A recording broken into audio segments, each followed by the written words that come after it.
En bangård ska lukta kreosot och stenkol. Även om doften av kreosot minskar i takt med att bangårdar byggs om och att träsliprar ersätts av betongsliprar. Doften av stenkol känns nog ännu mera sällan på en bangård idag, såvida den inte tillhör en museiväg som kör med ånglok förstås. Många associerar 1800-talet med ånglok, men färre associerar nog 1950-talet med ånglok, även om ånglok användes av SJ till början av 1970-talet.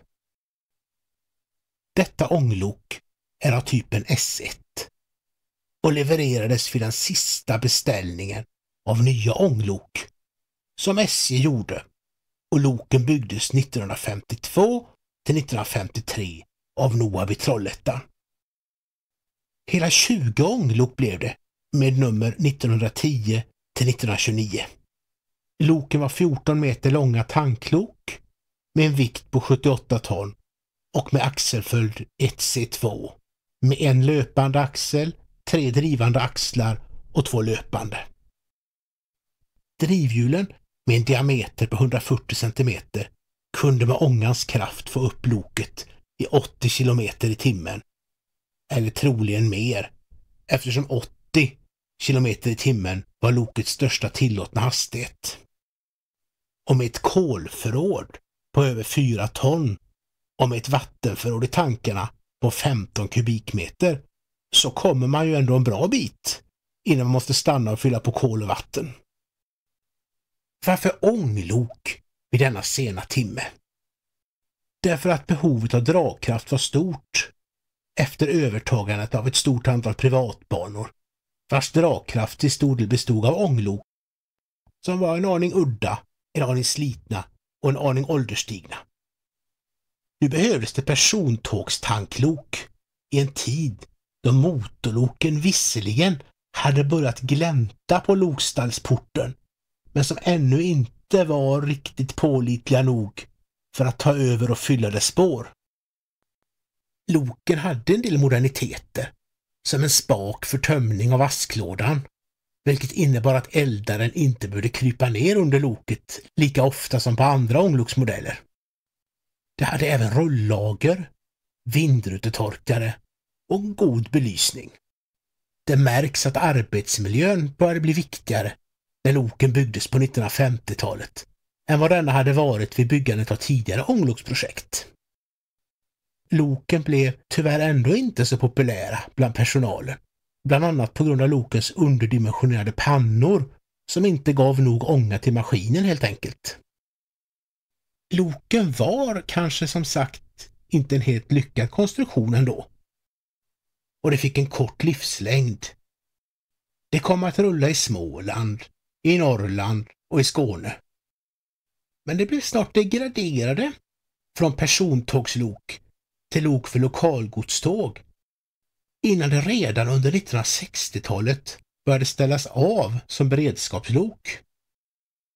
Idag finns 5 av 20 lok bevarade. Nummer 1914 som finns hos Museiföreningen Skånska järnvägar, 1916 som har hamnat som museilok i Tyskland på Angelner Dampfeisenbahn Kappeln. Lok nummer 1921 som så villigt här har ställt upp på bilderna finns bevarat hos Stockholms ångloksällskap. Loket det har ställt upp för att det har så god filmvana, sedan loket fick visst kändisskap genom en viss film på 1980-talet, där en modelljärnvägsentusiast fick det i present faktiskt. En modelljärnvägsentusiast som är en lång, mörkhårig man med mustasch som gillar 1950-talet och verkar leva i detta årtionde även idag. Han gillar även resor och gärna tillsammans med en viss prylgalen norrman. Men skidåkning, segling och golf, det är nog inte riktigt hans grej ändå. Nummer 1923 har bevarats av Järnvägsmuseet i Gävle och 1928 finns bevarat i Storbritannien. Tänk att just nummer 1914, 1916, 1921, 1923 och 1928 kom att bevaras. Det är åren för skotten i Sarajevo, slaget i Verdun, gifta svenska kvinnors myndighetsförklaring, BBCs startande av reguljära radiosändningar och de olympiska sommarspelen i Amsterdam. Tänk att det blir just dessa årtal som nu även har gått till ånglokshistorien. Det är nog visst med att höra ljudet av ett ånglok och känna dofterna och stämningen. Och kommer man nära ett ånglok som passerar så blir det en helt fantastisk upplevelse. Särskilt när det är ett exemplar av SJs sista beställda ånglok som passerar. Plötsligt förstår man 1951 års Nobelpristagare i litteraturs novell från 1924 på ett helt nytt sätt. I detta verk där en vandring på banvallen leder till två helt olika upplevelser av mötet med två olika ånglok på mycket nära håll. Även om S1 nummer 1924 tyvärr inte finns bevarat, då detta, som så många andra ånglok av modellen S1, mötte döden med mörka glasögon och skärbrännare. Men 5 ånglok lever ju fortfarande, som nummer 1921, som sedan många år vårdas ömt och hålls vid liv av Stockholms ånglokssällskap.